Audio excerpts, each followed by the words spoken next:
In this video, we'll look at the Professional Fighters League and break down the first event of the 2023 season. You can call me Kunith. Let's make some money this week.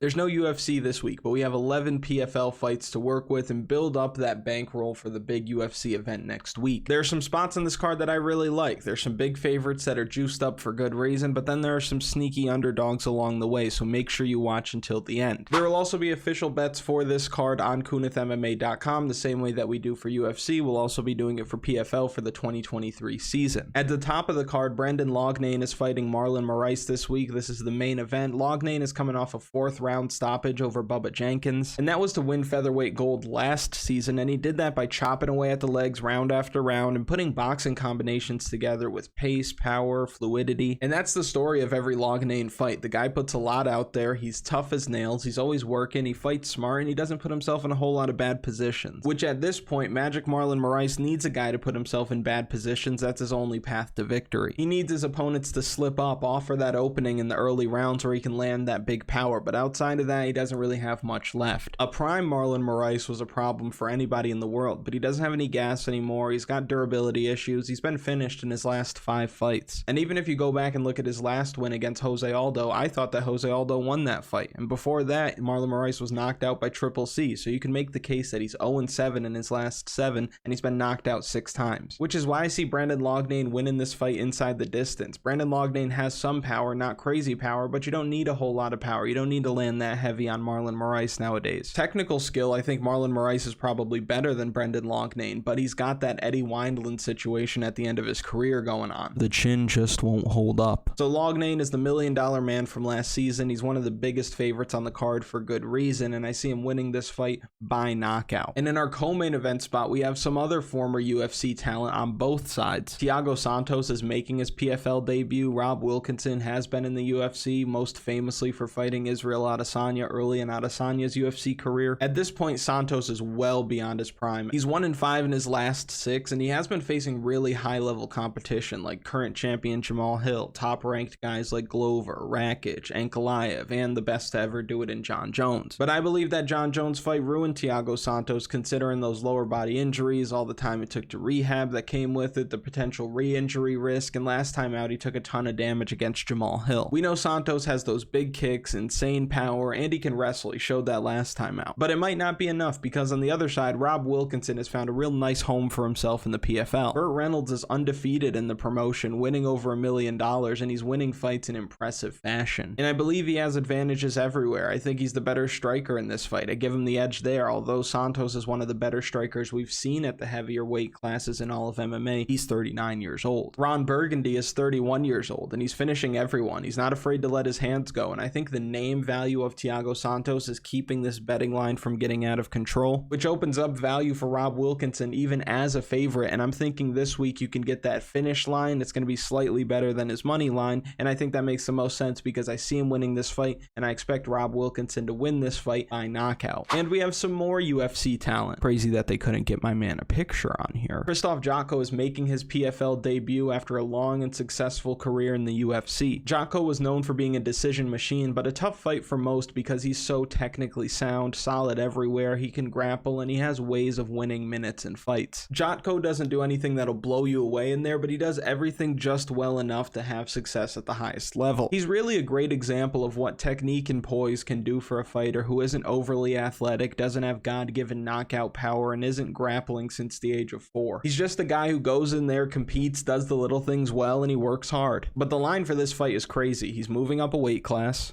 Fleury is solid everywhere, former UAE Warriors champion, getting good reps in as well at SBG Ireland, and I think this is a clear dog or pass spot because you don't want to lay minus 550 or whatever it is on Krzysztof Jotko, especially considering that he doesn't have a ton of finishing upside. Fleury is big, he can grapple, he's coming in at plus 300, plus 325, maybe better. I expect these odds to get even wider as people start building up their parlays late in the week, putting Krzysztof Jotko being the bigger name in those parlays. It's a tricky situation. You have Jotko Jotko, who's making his debut. You have Fleury, who's a big guy who's coming in at huge plus money. The pick in this fight is still going to be Krzysztof Jotko, but if you were to bet this, I would say take the underdog. That makes the most sense to me, but the pick for this fight is Krzysztof Jotko by decision. Next, we have a fight with even wider odds. Movlid Khaybulaev is fighting Ryoji Kudo this week, and Ryoji Kudo's throwing dem bricks. And if he wins this fight, he's winning by first round finish. Most of his wins are early finishes, and I see him stun guys even in losses. So Khaybulaev might be a scary minus 650 in spots early, but once he gets his wrestling going, I expect him to look every bit of that minus 650. He's one of these high-level Russian grapplers who doesn't waste time on the feet. He's going to aggressively look for takedowns in this spot, and I see him winning inside the distance, likely in the second or third round. He isn't the main event on this card, but he does have a win over Loughnane, who's our main event huge favorite this week. That happened in the PFL. It was a close fight, but he gets the decision. There's an argument for him being the best featherweight in the PFL right now, and I could see him looking good against Kudo this weekend, who's really just looking to stand and bang. Bubba Jenkins took him down and submitted him in under 2 minutes last time out, so obviously the grappling is where he's weakest, and I feel bad for the guy because the PFL has not done him any favors. He gets Loughnane in his debut, follows that up with a fight against Flores, who's also on this card. He wins that fight early, but Flores is no walk in the park. Then they give him Bubba Jenkins like we just mentioned, and now he's a massive underdog against Khaybulaev. Ryoji Kudo has gone through PFL's murderer's row at 145 pounds, and I see him dropping to 1-3 in the promotion this weekend. The pick for me in this fight is Movlid Khaybulaev inside the distance. This is going to be the second time we see these guys fighting each other in the PFL, Chris Wade and Bubba Jenkins. Chris Wade took the W home in their last meeting, and I expect him to do it again for the same reason. Chris Wade fights with pressure and pace. He's wearing guys out, defending takedowns, and he's winning minutes. He fights well in the third round, and that difference in cardio between him and Jenkins is what gives him the biggest edge in my eyes. This fight most likely goes the distance, and considering the volume that Chris Wade throws, I don't see him losing the third round. So you're really just hoping that he can steal one of the first 2 rounds, because third round is pretty much locked up. And on the other side, Bubba Jenkins is no slouch. The dude is crazy strong, good grappler, but on the feet he does leave a little bit to be desired. We've seen him fade late into fights. He doesn't throw a lot of kicks, and if he gets stuck in a kickboxing match, he's going to lose. We've seen him eat a lot of low kicks. We've seen his defense abandon him when he gets tired, and that's not a recipe for success against a grinder like Chris Wade. And both guys are going to look for takedowns. I see Chris Wade also looking for takedowns, and if he's able to get on top, he's going to stay busy. He's going to look for submissions of his own, and he's going to give him that pace,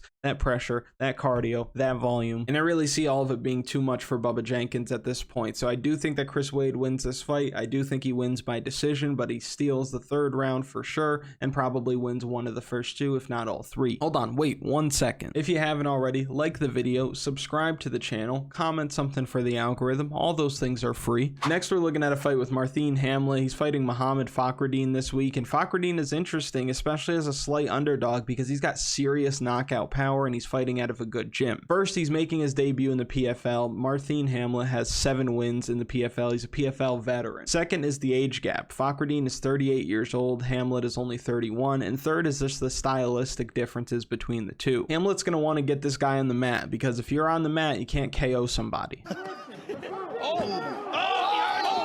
Okay, well, that was the only time.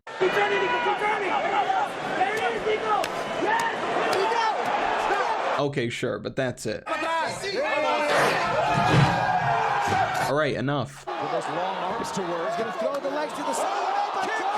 All right, cut it out, Oscar, or no hamburger helper tonight. Those examples aside, I don't think that Fakhreddine is going to be able to knock Hamlet out when he takes him down. I don't think he's going to be able to do it when he's getting pressed up against the cage either. Marthin Hamlet doesn't fight with the most exciting style. It's going to be a lot of lay and pray, heavy blanket stuff from the Norwegian, but I do think that grinding style wins him this fight. I think he picks up the W, gets his 5th win in the PFL, and wins this fight by decision. Next, we're looking at a fight with Josh Silveira and Sam Kai. Josh Silveira is a minus 500 favorite, which is wide, but you can't justify picking Sam Kai here. I mean, look at him. You see his legs in the picture. What's that all about? He's 8-6 as a pro. He's a one-dimensional striker, and he's going to be forced to wrestle here, and I think that's going to be his undoing. That's where he falls behind here. Silveira's a strong grappler. He's going to be looking for his takedowns early and often, and I think once he finds them, he's going to be able to get Kai's back, sink those hooks in, find a rear naked choke, and most likely do all of that in the first round. He's coming off his first career L against a Omari Akhmedov, who was just one of those tough guys who's super strong, especially in his hips, so it's hard to get him down. And you could just see that Silveira started to break a little bit. He didn't have much left because of all the wrestling that he was doing early on. And on the feet, Akhmedov was the busier guy with the hands, which is a bit worrisome here because Sam Kai does have some power. But I think that loss was a good thing because it was his first loss. You learn a lot from your losses, way more than you learn from your wins. Akhmedov is a vet. He's got high level experience and he was able to put on a veteran performance, and Sam Kai doesn't really have that in his locker. So I see Silveira coming back this week stronger than ever, winning this fight inside the distance, likely first or second round submission. Next we have a fight with Daniel Torres and Alejandro Flores. The line has moved in favor of Daniel Torres. Publicly he's the more popular play, but it's hard for me to want to bet him in this fight. And I say that for a few reasons. First being that Flores is solid. Flores probably would have been in the UFC had it not been for Rafael Alves on the Contender Series catching him with a guillotine, because he was winning that fight, shot for a takedown. Alves snaps on that gilly like he's one to do, but he's had success since then. He's gone 4-1, most recently suffering a loss to Ryoji Kudo, but that guy has big power. We talked about that before. Daniel Torres on the other side has good experience as well. This guy has fought in the KSW, was the champion over there. Now he's making his PFL debut. He typically is going the distance in his fights, and I don't think that he's going to look to grapple much here. If this fight largely plays out on the feet, I do like Alejandro Flores at plus money. The dude throws a ton of strikes. He mixes punches and kicks well. He's not one-dimensional in that respect. So my thinking is this: if both of these guys aren't shooting for takedowns and they want to strike and neither has a ton of power, I see it making sense to take the underdog, who's going to throw a ton of strikes, fight as well in the third round as he does in the first, and he could put judges in a tough spot. I could see his pace winning him rounds, and that's why I think the underdog makes sense here. Give me Alejandro Flores by decision. Next, we're looking at a fight with Joe Sung Bing and Jesus Pinedo. This is one of the closer lined fights on the card, and the earlier in the card that you are, the better the odds are. Both these guys are big for the weight class. Sung Bin is standing at 5'11", Jesus Pinedo is 6 feet tall. Both guys throw big power on the feet, and they're used to getting their opponents out of there early, so I think the winner of this fight probably wins by knockout in the first or second round. Sung Bin is the slight favorite, and money's continuing to come in on him, but I do think that he's in a tight spot. His wins are coming over largely low-level competition, and it seems like if he gets extended beyond the first round, he isn't the same guy. In the UFC, we saw him freeze up against Daniel Tamer, where he barely landed strikes over the course of 3 rounds. He followed that up with a decision loss to Tyler Diamond, who's good and was meant to win that fight, but it was largely one-way traffic. Now, some of the same could be said about Pinedo. Most of his competition isn't great, but he's got more than double the fights under his belt, and I think that's important. Not only that, but he also has decision wins, which I think looms large here. He's 11-1 in his last 12. Joe is 1-2 in his last 3. He's 26, only getting better and probably at a faster rate. I like how he matches up physically. I like the chin, the gas tank, the diverse skill set, so give me Jesus Pinedo to win this fight by knockout. Next, we're looking at a fight that probably doesn't go the distance. Delan Monte is fighting Ty Flores. In his 12 professional fights, Monte has never seen a judge's scorecard, and despite Ty Flores seeing the judge's scorecards a majority of the time, I still do think that this fight doesn't go the distance. And I say that because Monte is going to come out hot, throwing everything into his strikes. He lives and dies by that. You can think Daniel Lacerda from the last UFC card. And for Ty Flores, he has 4 career losses. 3 of them are by knockout inside the first round. So the chances that Monte sparks him early are very high. If you can get Monte round 1 KO at plus money, I would take it. And I would also take Ty Flores inside the distance if it's also at plus money, considering what this fight is going to look like if Ty Flores wins. Flores is looking to get takedowns. He's positioned over submission and he wins rounds. However, Monte is a gasser, so if Flores finds himself on top, it's probably because Monte is a dead fish underneath him, which is going to create openings for Flores to either land strikes to get that TKO finish, or he exposes his neck and he gets a submission. In a matchup of bad gas versus bad chin, I think it makes sense to play both sides so you can still finish positive. But I do lean Flores as a straight pick here because cardio is king in MMA. Now, if you're betting, play both sides, but if you you can't, just play Flores. I think that makes more sense. Again, those bets will be on KunithMMA.com. You'll see those Friday. Ty Flores also fights out of Elevation Fight Team, and they may come in with the proper game plan to get it done this week. The pick for me in this fight is going to be Ty Flores by submission. And then our last fight is some more former UFC talent. We have Impa Kasanganay. He's fighting Cory Hendricks this week. This fight is at 205 pounds, and for those of you that remember, Impa Kasanganay fought in the UFC at middleweight. If you watch his most recent fight, which was his debut in the PFL at light heavyweight, he looked massive, and not like Alexander Romanov massive, more like Yoel Romero massive, if you get what I mean. Physically, I think this weight class best suits him, and what I like about Kasanganay is the power he's shown off recently, the high level experience across multiple promotions like LFA, Contender Series, UFC, Eagle FC, and now PFL. He's only 29 years old, and he's fighting out of Kill Cliff FC, who is continually for the last couple of years pumping out some of the best talent in the world. On the other side, Corey Hendricks is 34 years old. His record doesn't look great, but the guy's got solid grappling. He won against tough competition like Marthin, Hamlet, and Khalil Roundtree once upon a time. He's going to mix in takedowns here, and while most of his losses have come by decision, last time out he didn't look terrible in the final round. I could see this fight being close because both of these guys are tough, and I do think that this goes the distance. If that's the case, I see Impa Kasanganay winning a decision. And I say that because he's going to offensively wrestle. I expect him to defend the takedowns coming from Hendricks, and I expect him to have slightly better output on the feet. Impa Kasanganay also has a good chin, and you might look at his record and see the knockouts, but you gotta understand. He was knocked out by that jumping spinning kick from Joaquin Buckley that would have knocked out King Kong, and he was knocked out by Carlston Harris, who hits like a truck that's carrying another truck in that opening round, so there's no shame in either of those. I'm sure he's the more popular pick, but give me the younger man out of the better camp, fighting in his prime to get it done in this spot. With a line that isn't tremendously wide like many of these are, in Impa we trust. The pick for me in this fight is Impa Kasanganay by decision. If you've made it to this point in the video, thank you so much for watching. I really do appreciate it. Make sure you like the video, subscribe to the channel,